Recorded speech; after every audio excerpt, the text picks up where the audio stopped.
Hello and welcome to GetVokl. This is Leland Best, and I will be your host throughout this tutorial and several others that were made on the request of the staff over at GetVokl. So welcome to the broadcast, and basically what we're going to do is go through how to use the software in this video. If you have not installed OBS on your system currently, which is available for Windows PC, Mac, and Linux, head over to the other 5-minute video that was previously prepared so that you can find the software that you need, download it to your machine, and install and configure the plugin that's needed to work with GetVokl.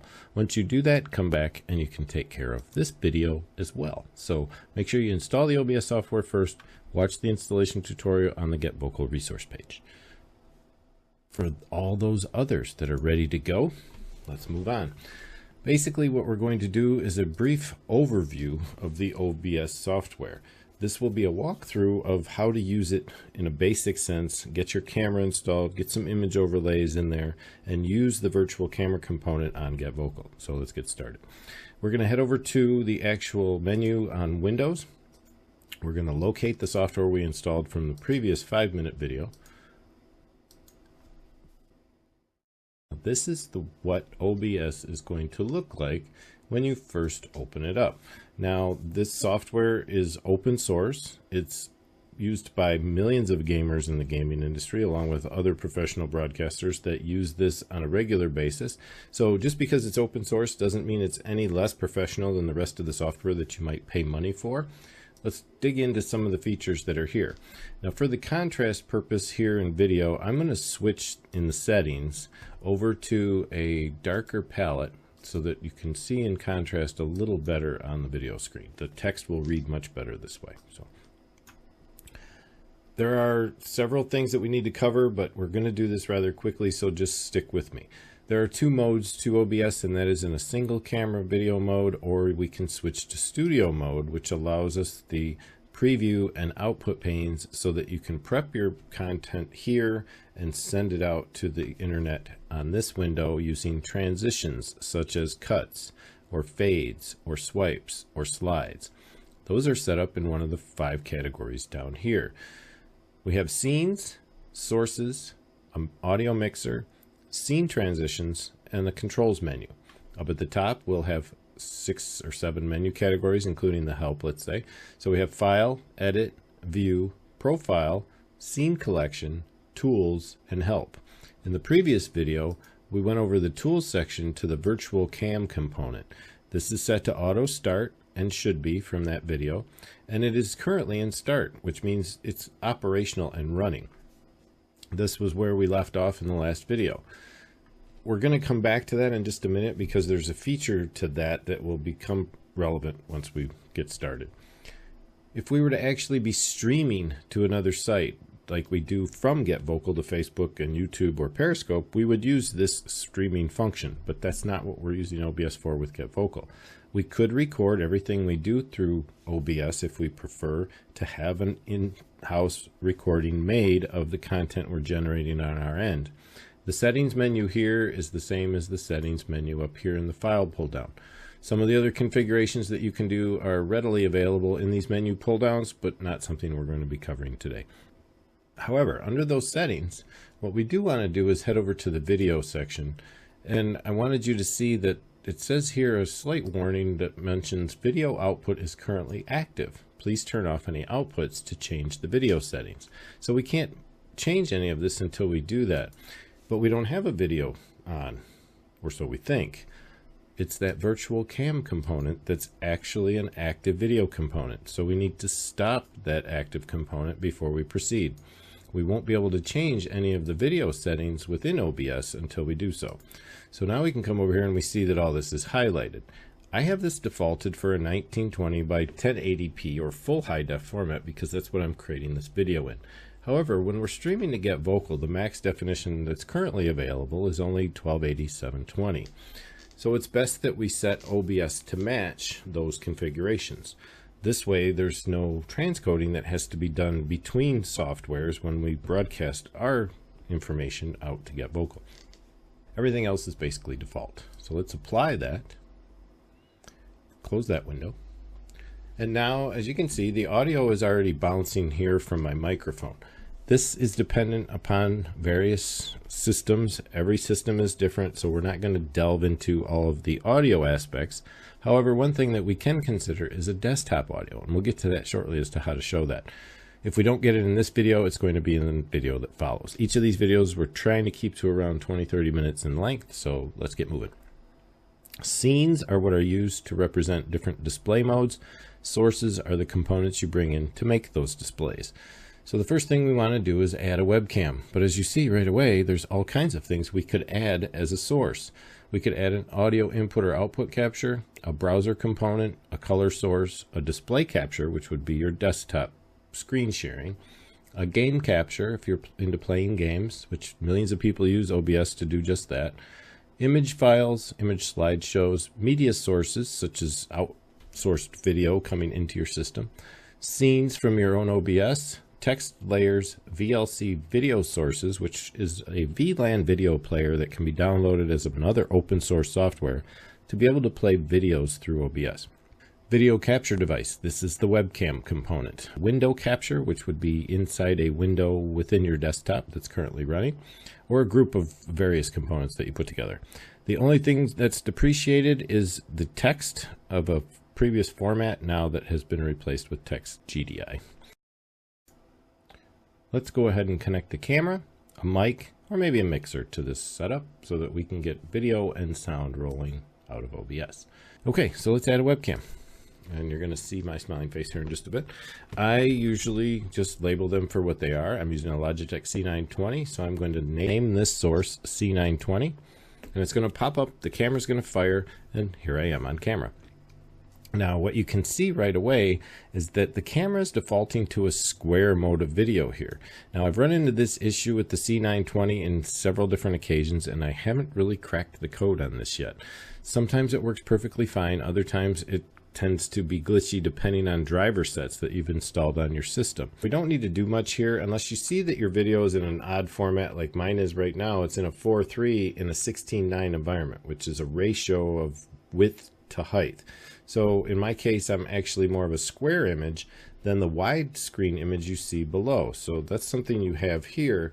I'm going to fix that in one way now, but these are adjustments that might need to be made to your system.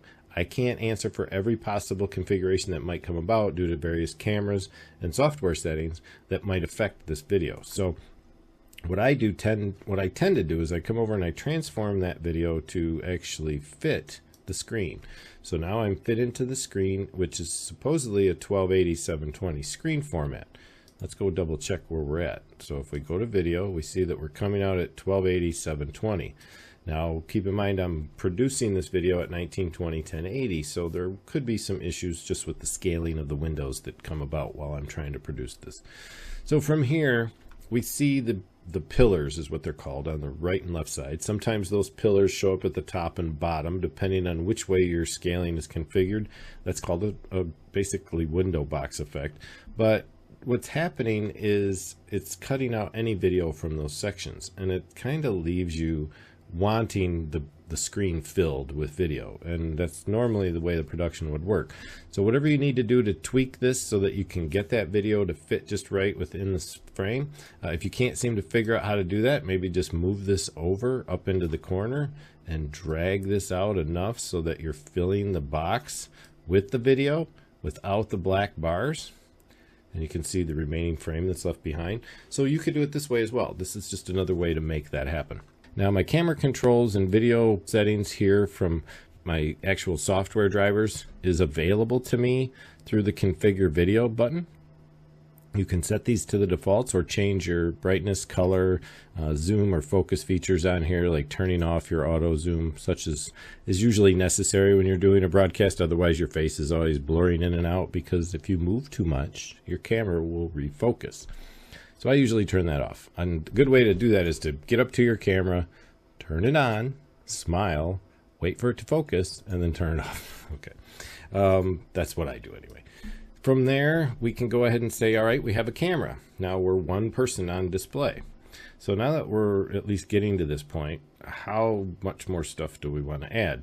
it's not just a camera that's going to do your show. We want to add a mic and a mixer. So this meter's been bouncing since we began. This is the VU meter for the mic or auxiliary output. The top is for the desktop audio. So yes, you can play videos through your desktop and collect the audio through the desktop into OBS. You just have to be careful how you do so. So here, as far as being able to find the mic settings, if you're not familiar with what your default microphone is, which is what's normally shown here, or you may have access to change it, you can see I have several, you may only have one or two. To find out what your default device is, you can either click on the speaker down below and find out what's currently set up, or you can come over here by right-clicking and going to the sound section and look for the green check mark on the device that's set for your default. Could be your speakers, could be your headphones, could be anything that you have that has a mic built into it. If you right-click, you could see that you could set it as a default communication device. However, the default communication device is normally the phone unit or VoIP unit that is output to things like Skype or any other telecommunication software. That's a separate default device. If I wanted, I could set that as the default device, or I could set any other mic as a default device that's in my system. Here it happens to be voice meter. It could have been a headset with a mic or any other host mic. This is actually the mic that's going through the virtual mixer. So you see 2 green bars bouncing, actually 3, because I have a headset that I'm wearing that has a built-in mic, but that mic is currently leveled out. No, it's not. It's actually on. So we're going to mute that mic so it doesn't represent any bounce on the VU meter. I could also mute this mic, but then it would never make it to the mixer. So you have to kind of play around and decide which levels you're going to have on which microphones. My camera mic is turned off, though your camera mic may be your default. If you have a C920, this should be your default device when it comes to your sound if you have no mic. But if you have a microphone, then that microphone is going to actually be the default device. Unless, of course, you have a mixer unit like me. But whichever mic is set for your default device is what's going to be bouncing here on this, unless you go over here and change the properties of that device to something else. Normally, it's going to be a default. I use my voice meter output, which is a virtual mixer software that I'll leave a link for somewhere on the video so that you can go ahead and find that for yourself if that's the way you want to go. Desktop audio is also available, but I'm not using desktop audio right now, so I won't need to adjust this until later. Okay, scenes are the way you build each layer of your production. So in this case, we're going to want to add, say, an intro scene, like a splash screen before you start. So let's go grab an image file and start. I'm just going to head over here and I'm going to make this my intro. And I'm going to save that. Now my camera's gone because my camera's not connected to this scene. My scene 1, which let's rename that scene. And I'm going to call this on cam or on camera. Okay. I'm off camera. I'm on camera. I'm off camera. Okay, let's add an image. I can come over here, add an image. I can go browse for whatever I want. And in this case, I'm going to head to my BCB library of graphics. And I'm going to grab a banner, or better yet, a background pic of a coffee table. And that's going to be my image for my show. So I can right click, transform, scale to fit. Or I could have scaled that in other ways. Again, the window box effect. That's because of the ratio of the size window that I'm using. It's not a big deal. Let's go ahead and add a text layer. And say I want to create a title. Okay. This is my show.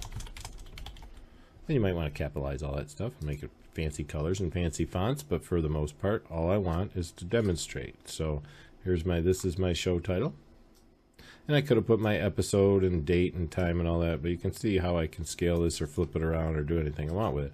So I can transform, I can rotate it, I can flip it by transforming it. I should be able to flip it here too, flip it horizontal. So there's all kinds of cool things I can do with that. That's all I need right now. So I have my on camera, my intro, but that's not really the order I'm going to go in, right? My intro is going to be first. So let's move that up on top. So now I have my first scene, my second scene, but this is just me. How do people know who I am? Let's add another image. Let's go over and grab an image, this time of a lower third with your name on it. So let's make the file. Any files you need to make to put in as graphics overlays, I recommend highly using GIMP or Photoshop or whichever you prefer. The way that's done is you simply create an image graphic the size of the frame that you're going to do your broadcast at. In this case, 1280x720. Make that a translucent frame, which is basically the transparency layer that you can see through. And then you add the graphic wherever you want it on the screen, but you don't really have to because you can slide it around. A lot of the older methods used that process.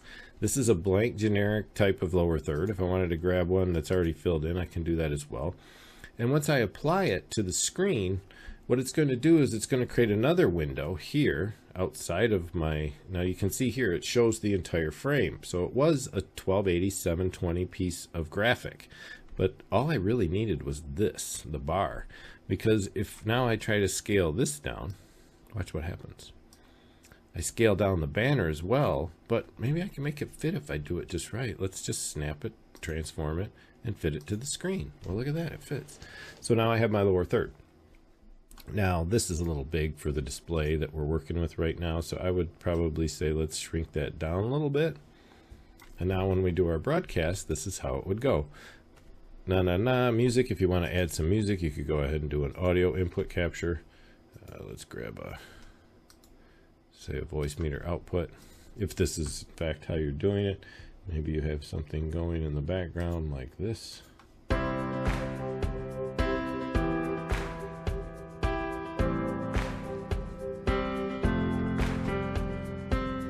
Hello, welcome to the broadcast. This is Leland Best over at BCB Live, so you kind of get it, right? But nothing even made it to the broadcast because we're all in preview mode. If you look over there, there's a black box. That means nothing's going out to anywhere. So what we need to do is transition over to the other side. Now you don't see the red frames anymore, and you don't see, notice how when I scale this window, nothing gets scaled over here. That's because it's preview versus output. The only thing people are seeing on the other side of OBS through GetVokl is what's coming out of this square on the right. So you have to be careful what you're doing while you're broadcasting. Let's say, for instance, we wanted to add another scene with a desktop and a desktop share, let's say. So we need to add that desktop. Now you see that's black now because I'm prepping another scene. I'm over here. I'm still live on wherever I might want to stream to using OBS's output. So in this case, we're going to go over and add a display capture. And this we might call Mon 1 or 2. Let's say Mon 2 so you can see my vMix setup. Mon 2 is actually me on vMix. So it shows the display at the display ratio that the monitor handles, which is 1600 by 900. I'm going to say OK. Now I get the infinity effect because I'm looking through a monitor No, that's monitor 1. I'm sorry. That's actually OBS's software running there. So let's change that desktop to something else. And let's remove it. I don't think I can actually. Yeah, I should be able to change it. Double click it. And the component. No, it's not going to work. Here we go. Double click the monitor. I should be able to change the display. That's display 1. I want 3 actually. Okay. So now I have my desktop, but it's too big. Let's transform. Let's fit to screen. There, my desktop fits again. Okay. So how do I make it so that they can see me on there? Well, I can add another item. I could add another camera, which already exists because I have the C920 already in the system. Now I have a C920 over here as well. Let's shrink me down really small and put me down here in the corner. Now I can do my presentation. How do I get it onto the camera though? I got to move it over here. So I can cut it. That's a quick snap. I can fade it. That's where it kind of blends in with the other side. You can do a swipe or a slide, which kind of looked the same there, didn't it? Well, the way, if you need to change it, you can come down here, and if you want to remove the slide, I can add another slide. And this time, maybe I want to change the slide to go from the other direction, maybe from up and down. So let's do it now. We'll add another one out here for a quick transition. That drops these down here for quick ones. So if you wanted to add all your transitions down here for quick, this transition is going to be whichever one you decide to make it as your preview. So swipe, slide, cut, and fade.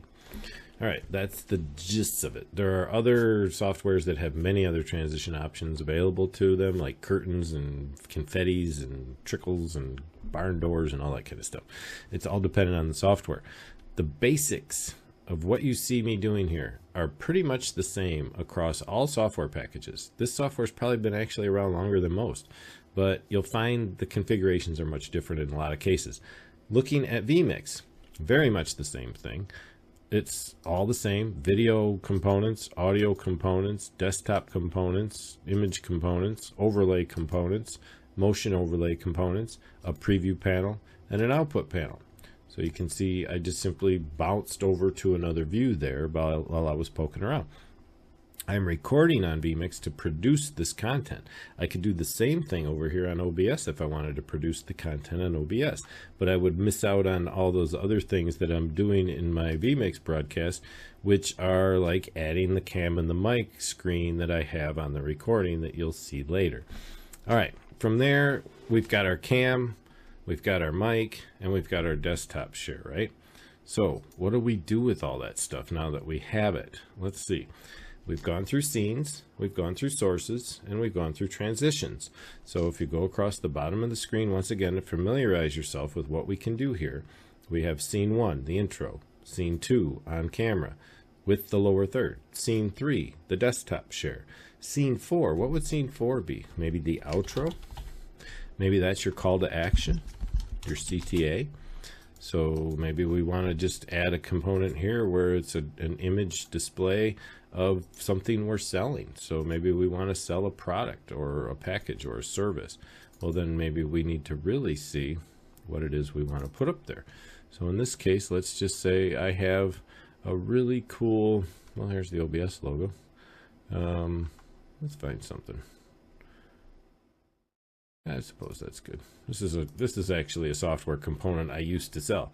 I could make this like my final call to action, but it doesn't have to be just that. I could literally add in another camera. So I want to add an existing capture device.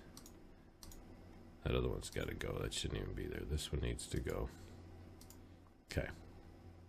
So I could just keep myself here on the side, move my product up here in the corner, put all kinds of really cool text in there like this, and I'm just going to use my title that I typed already for now, but you can see what I mean by this.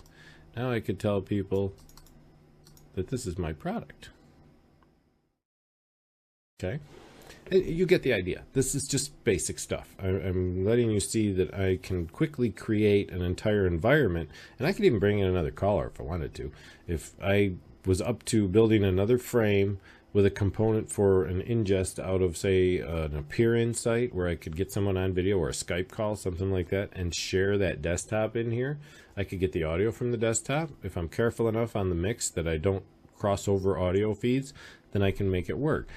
This is all a little bit of trial and error for anyone. If you come out here, depending on your system, your components, your hardware, everybody's got to deal with that learning curve when it comes to putting OBS product into service. So that's really the gist of it. And let's go over to GetVokl and see how that would work. So back to the website. We're back here at GetVokl in my account. I'm just going to head over here and I'm going to jump into a private room so that nobody bothers us here. I'm just going to do a BCB live room real quick. And by doing so, I have an empty room with no one in it. I'm going to unlock the seats so I can come in on camera. Under my camera and audio settings, I have my default OBS camera. However, I don't see a stream. What happened? Well, guess what? I forgot to turn the virtual camera back on. So let's come over to the virtual camera, start the camera, close that, and if we get back over to GetVokl, look at that, it's already up. Now, what you see, however, is my vMix display. So what do we need to do? Well, we don't have to do it right this moment. At least we know OBS is being received by GetVokl. So when we grab that spot, it's going to drop us in there, but we need to switch the view. So now we can come over here, and if we wanted, we could run everything that we're doing on GetVokl from here, but we wouldn't know what we're doing. So I highly recommend, if you have the opportunity to get a second monitor, if you're going to do production work at GetVokl, it's highly recommended that you have the ability to see what's going on in the GetVokl room, as well as run your software to the other monitor, so that there's no confusion or that you ever get lost inside. So from here, let's see what it's doing. I'm going to actually share this screen over here and let you see GetVokl over here. So this is the display. I'm going to close the chat out of the way so you can at least see the window that I'm at over at GetVokl. So I start with my intro. I transition that over to the screen. See how quickly it goes from OBS over to GetVokl? I become on camera. I transition that over to the screen. I do a desktop share. I transition that over to the screen. And in full mode, if you're the only person locked into the seats, that would take over all 4 squares. The call to action, you just swipe that over there as well. And there you have your broadcast. Now we could add a cool graphic behind here if we wanted to by simply coming in and adding another image file. Now let's grab that image 4 actually. I think that's the one I want anyway. It's an existing image I put in a little bit ago. Yeah, okay, fit that to the screen. Now it's covering everything behind it right now, but let's say if I move that up enough, it's still covering everything, but that's because it's at the top here. Let's make sure we bring this down. All right, we have to move this image down in order to get it behind us. So you'll see the text pop up, the camera pop up, the girl pop up, and then now it's in the back. If we transition, see how that went? Now we have that really cool image below and behind. We have our camera set up, which we can also, you know, change this around a little bit, maybe make myself a little smaller or whatever, it depends. And we can make this bigger and move this out of the way and make it bigger, but you get the point. This would be my product, not my show. Okay, and there's your call to action. Okay, and then we just transition that over and boom, we've got our new scene. That's how it works, and there's not much to it. So if you have any questions, feel free to reach out to me at GetVokl with a message, or hook up with me on Mondays at 12 noon out here as I do my broadcast of Wake Up West Coast. It's lunchtime. So hopefully we'll see you out there. Make sure you go set up OBS first. In the next video, we're going to cover things such as chroma key. We'll give you a chroma key 101 so that you can get an idea how that works within OBS. So we'll see you in the next video. Take care.